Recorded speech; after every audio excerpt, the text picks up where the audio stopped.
আরে জয়দা কি করতেছেন ভাই রোবট নিয়ে আসছে রোবট 32 ইঞ্চি রোবট 32 ইঞ্চি 4 থাক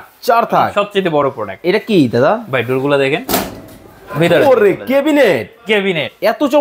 এত চমৎকার আরে দেখেন প্রতিটা ডোর হচ্ছে ভিতরের দিকে যায় লুকায় গেল এবং 32 ইঞ্চি 4 থাক শুধু একটা ক্যাবিনেট না আজকে দেখেন এখানে যদি আপনার যদি বাসা ছোট হয়ে থাকে তাহলে আপনি নিতে পারবেন এই যে আপনার হচ্ছে 22 ইঞ্চি 3 থাক এরকম একটা ওভেন রাখতে পারবেন বা চুলা রাখতে পারবেন তারপর যদি এর চাইতে একটু বড় নিতে চান সেক্ষেত্রে আপনি হচ্ছে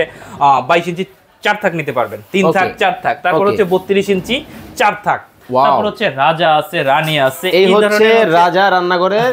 এই হচ্ছে রানী আলু পেঁয়াজ রাখার র‍্যাক এরপর হচ্ছে এই ধরনের হচ্ছে ডিশ র‍্যাক अवेलेबल প্রোডাক্ট পেয়ে যাবেন সবার 24 এ ওকে তো আপনার কাছ থেকে এই প্রোডাক্টগুলো যারা নিবে সারা বাংলাদেশ থেকে নিতে পারবে সারা বাংলাদেশ থেকে এই দুইটা নাম্বার ছাড়া সেকেন্ড আমাদের কোনো নাম্বার নাই এই দুইটা নম্বরে যোগাযোগ করলে আপনারা নিতে পারবেন ওকে এটা আবার কি ভাই এটা হচ্ছে চাইনিজ ড্রয়ার এটা কি চাকা আছে এটা অবশ্যই চাকা আছে ওরে আরে আরে দেখেন মানে এত চমৎকার ওয়াও খুব চমৎকার একটু এই ঝুড়িটা একটু দেখান তো দর্শকদেরকে এই যে আলু পেঁয়াজ রাখা ওরে অল্প জায়গায় সবকিছু এলোমেলোর দিন শেষ ওকে এলোমেলোর কিন্তু দিন কিন্তু শেষ হয়ে গেল কালো আছে মানে যার যেটা ভালো লাগবে এই ধরনের ঝুড়ি আরে আরে আরে দেখেন ঝুড়ি ওরে দেখেন মানে একেবারে হাঁটা চলা করে এতটাই চমৎকার সব প্রোডাক্ট পেয়ে যাবেন সবার 24 এ ওকে দর্শক চমৎকার এই কিচেন অ্যাকসেসরিজ গুলা ক্যাবিনেট গুলো আপনারা যারা নেবেন স্ক্রিনে নাম্বার দেওয়া আছে যোগাযোগ করে কিন্তু নিয়ে নেবেন